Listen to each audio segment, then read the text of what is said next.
ये बताएंगे नहीं। अभी अगराची अब फोन कर रहा था आज सुबह पाकिस्तान को, ये इजिप्ट को, और है मुसल, हाय भाई मार दिया मार दिया मार दिया। उसी इजिप्ट पे उसी पाकिस्तान को फोन कर रहा था, और अब कतरियों को भी फोन कर रहा होगा, तैयब अर्दोगन को फोन कर रहा था, मार दिया जी, इतने लोग मार दिया, हाय अल्लाह मुसलमान मार दिए काफिरों ने। वही ड्रामा शुरू हो गया, बता में फोन कर रहा जी, अब मार दिया मार दिया। और जब रात भर यूएई पे रॉकेटें चला रहे थे, कुवैत पे रात के चला रहे थे, जब बैपो की रिफाइनरी पे फिर आग लगाई तब फर्क नहीं पड़ा। जब खुद पिटाई हुई तब चले गए, जब बचा लो अमेरिका से बात कर लो, अमेरिका को बोलो ना मारे। तो ये कहानी हुई।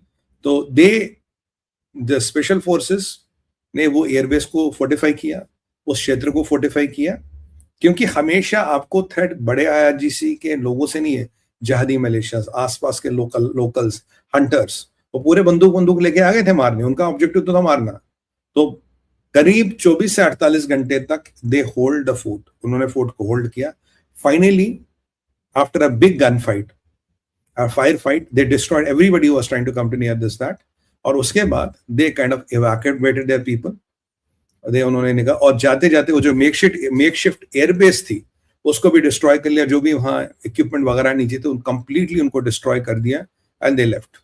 मैंने आपको कहा था अगर यूरेनियम भी एक्सट्रैक्ट करना तो देयर इज अ टॉक कि they will make a makeshift airbase बनेगी, लोग जाएंगे यूरेनियम एक्सट्रैक्ट करेंगे। अब देखिए, अगर यहाँ पे ट्रांसपॉन्डर पता कहाँ, you can exactly pin point the location.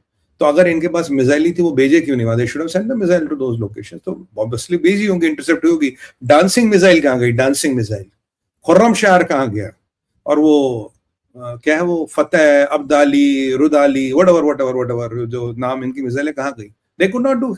अबे लानत है तुम पे जहादियों कि किस फतेह की बातें करो। कर अमेरिकनों, तुम हमारी जमीन पे आओ, हम तुम्हारा इंतजार करेंगे कि भाई अमेरिकन नहीं जाएगा। आगे तुम्हारी धनिया खोद के निकल गए, तुम कुछ नहीं कर पाए।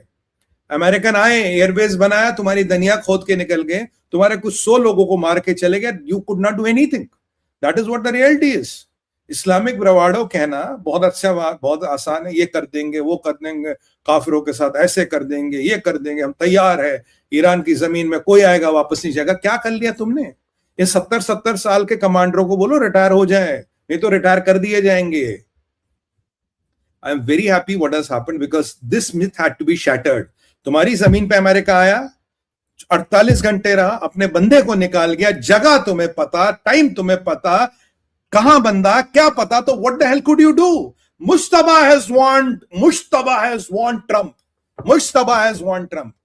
ये जो लोग ऐसे कहते हैं, उन्हें शर्म आनी चाहिए अपने पे। Mushtaba has want Trump. 48 घंटे तक अमेरिका रहे, कुछ नहीं कर पाए तुम।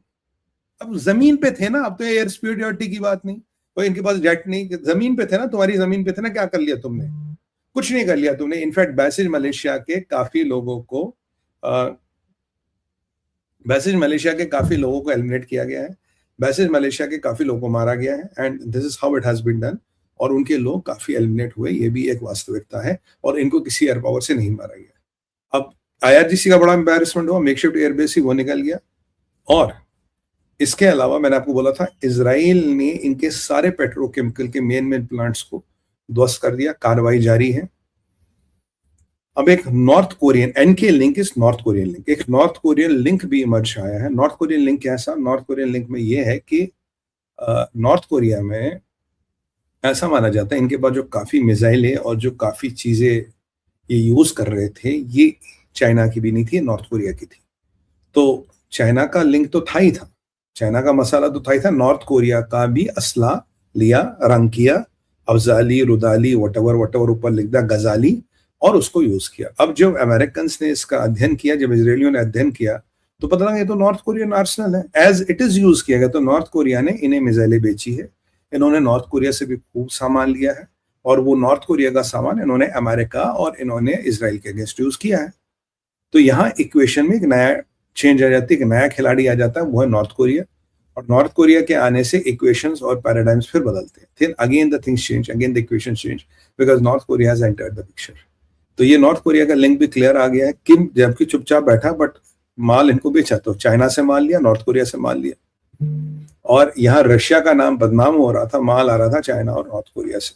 तो ये बड़ा इंटरेस्टिंग एस्पेक्ट है। और what I am really trying to make across a point, बहुत फोर्सिबली, तुमने कहा था ना ये स्पीकर क्या गलाबी कि अमेरिकनों को हमारी जमीन पे आने दो, हम तो तैयार है, हिब्रू में लिखा, इंग्लिश में लिखा, तुम्हारी जमीन पे थे, 48 घंटे थे, जहाज उतारे, क्या कर लिया तुमने, क्या कर लिया तुम्हारे आईआरजीसी ने? मैं आपको कहता हूं, it is all false Islamic bravado, that is what it is. इसके अलावा इनकी औकात नहीं है मिलिटरीली। हाँ, ये फिदाइन हमला जरूर कर सकते हैं, सुसाइड अटैक जरूर कर लेंगे, क्योंकि उसको भी पता आगे हूरे वूरे मिलेंगी तो उस चक्कर में किसी को करवा देंगे अटैक। पर ये बुजुर्गवार कमांडर है, इनके बस का कुछ है नहीं, nothing, they have been decimated, they have been scattered. अब देखिए ट्रम्प का क्या हमला होगा।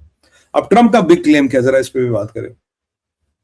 ट्रम्प का क्लेम आया, अमेरिकन कह रहे हैं कल रात, मतलब जो आज रात गई, उसमें इन्होंने बहुत बड़ा हमला किया और कम से कम आईआरजीसी के 50 कमांडर, लगभग 40 से 50 कमांडरों को एलिमिनेट किया गया। अब ये पॉइंटेड स्ट्राइक्स भी थी, ये ग्रुप स्ट्राइक्स भी थी, ये टारगेटेड स्ट्राइक्स भी थी, ये स्कैटर्ड स्ट्राइक्स भी थी। इन स्ट्राइक्स में आईआरजीसी के कम से कम 40 से 50 कमांडर नए मारे गए। They are over and above that. Petrochemical उड़ गया है और ट्रम्प के 48 घंटों में अभी केवल 2 दिन मात्र बाकी है। मंगलवार को फिर अमंगल होने वाला है किसी का, और अमंगल इनका ही होने वाला है, क्योंकि इनके लिए सरेंडर के सिवा विकल्प नहीं है। अब भी ये सरेंडर नहीं करेंगे, they all will meet the same fate जो इनके प्रेडिसेसर्स मीट करे। और मुश्तबा कहाँ भाई? अगर मुश्तबा कहीं पिक्चर में होता ये would have come to light. कहाँ Mojtaba Khamenei? Is he alive, is he dead? या उसके नाम, इसके पोस्टर लगा के सब हुकूमत चला रहे। आयतुल्ला आरिफी गए। अब इसने में एक ही ड्रास्टिक इवेंट हुआ है, 2 ड्रास्टिक इवेंट्स हुए जो रिपोर्ट करने हैं मुझे। पहला कि इन्होंने कुवैत पे जबरदस्त हमला किया। अब बैपो की रिफाइनरी में आग लग गई, कुवैत के 2 प्लांट, पावर प्लांट हिट किए, कुवैत के 2 डिसैलिनेशन प्लांट हिट किए, कुवैत का इन्होंने काफी नुकसान कर दिया। तो electricity plants, desalination plants, refinery hit हुए। पहले उनके एयर टैंक्स पे आग लगाया था। तो कुवैत कांस्टेंट पिटाई कर रहा। कल भी इन्होंने यूएई की तरफ मिसाइलें काफी चलाई है, ड्रोन चलाए है। सऊदी पे कोई बड़ा खबर नहीं आई, कतर पे बड़ी खबर नहीं है, पर ये आई है। और स्ट्रेट ऑफ हॉर्मुज़ पे इनका कब्जा है, जजिया ले रहे हैं, कह रहे पैसे दो जाओ। और अब ये हमारा केयर स्टामर अगर जजिया देना चाहता है, जजिया दोनों। और पूरा मिडिल ईस्ट की अर्थव्यवस्था चरमरा रही है। जॉर्जिया मेलोनी फालतू में टाइम वेस्ट करी मोहम्मद बिन सलमान से मिलकर, वो तेल आपको दे नहीं पाएंगे, उनका खुद, they are not able to pump oil, they going to give you oil. तो ओवरऑल चीजें बढ़ रही है। अब ईरान ने कहा है, एक तो ईरान ने ब्रिजेस की लिस्ट जारी की, इस ब्रिज को हम हटा देंगे। उसके अलावा ईरान कहता है कि भाई अगर ये ऐसी चाल ही रहा, हम पूरे मिडिल ईस्ट